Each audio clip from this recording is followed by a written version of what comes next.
The NYPD says major crimes continue a downward trend across the city. That is good news. The latest data shows that murder, rape, and robberies dropped, as you can see here, during the first quarter of 2024 compared to the same time last year. So shooting incidents have also dropped more than 15% in April of this year compared to last year. But as the weather gets warmer, those numbers may begin to rise again. And that's where our next guest comes in.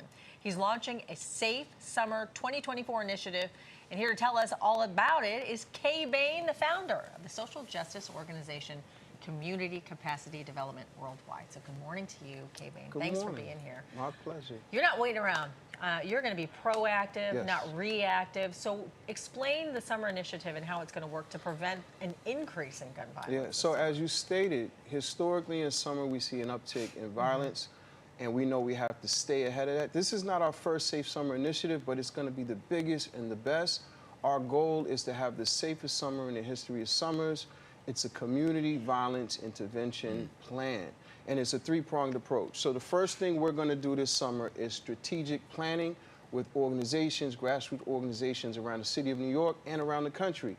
I read somewhere that 86% of nonprofits spend less than 1 hour a month strategically planning. And that's because we're putting out fires, we're managing crisis, right? So we're going to help groups get ahead of the violence. We know the hot spots, we know the key players. And so that planning component is important. Two other pillars. One is cross-collaboration. So there are stakeholders in the community that you don't think about necessarily as partners in preventing violence, but they are. That's the bodega. Like who? Okay. Oh. That's the financial institutions, right? So there's these partners in the community that should and will play a role in keeping things safe. The last pillar revolves around community engagement. Our goal is to get community involved. So we're going to increase your volunteer rosters at these nonprofits. I say 10, 20, 30%.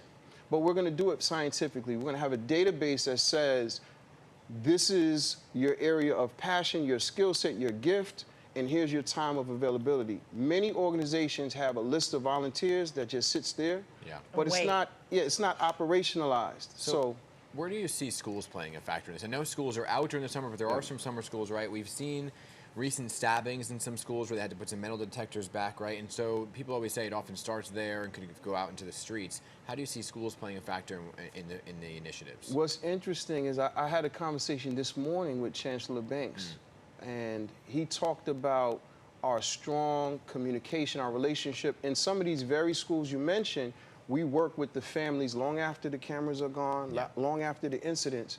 We're still involved. And a lot of the incidents that you don't see on the news is because of the relationship that we have. This chancellor has allowed us to participate and work inside and provide safe passage outside of schools.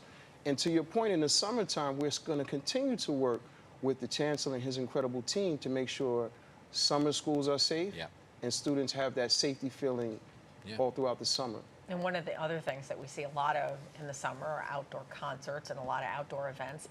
How is the Safe Summer initiative? Oh, we're so prepared for that. We just did an event last week in Brooklyn on Memorial Day, actually, with a black-owned business, a restaurant called Kokomo's. You have 8,000, 9,000 people. This is their 5th year, and we partnered with them as human justice ambassadors, so there were no incidents. Again, on the intervention, prevention side, to make sure that people are able to have a great time, to party, to celebrate in peace and safety. When do you see this all getting underway, the initiatives? Tomorrow, 1 o'clock, we're at the steps of City Hall. Okay. We got about 150 organizations around the country. We're working with about 30 cities right now that are all partners in Safe Summer 2024.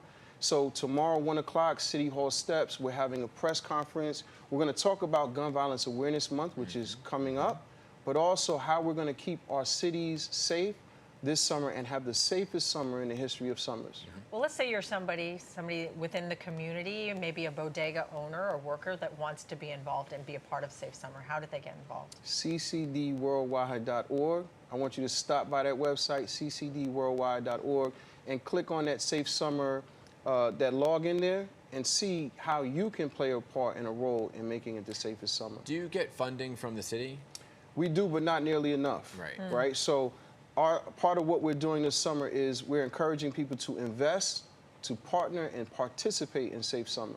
Yeah, because I'm wondering, you know, with the cuts, everything that's going on with the budget, how that affected you, if at all, and what you need people to contribute to keep going. Absolutely. I had a meeting with some leadership at the Mets recently in Queens, and Oh, the wow. Mets said we want to get involved, Yeah. so they're going to That's help us. great. Yeah.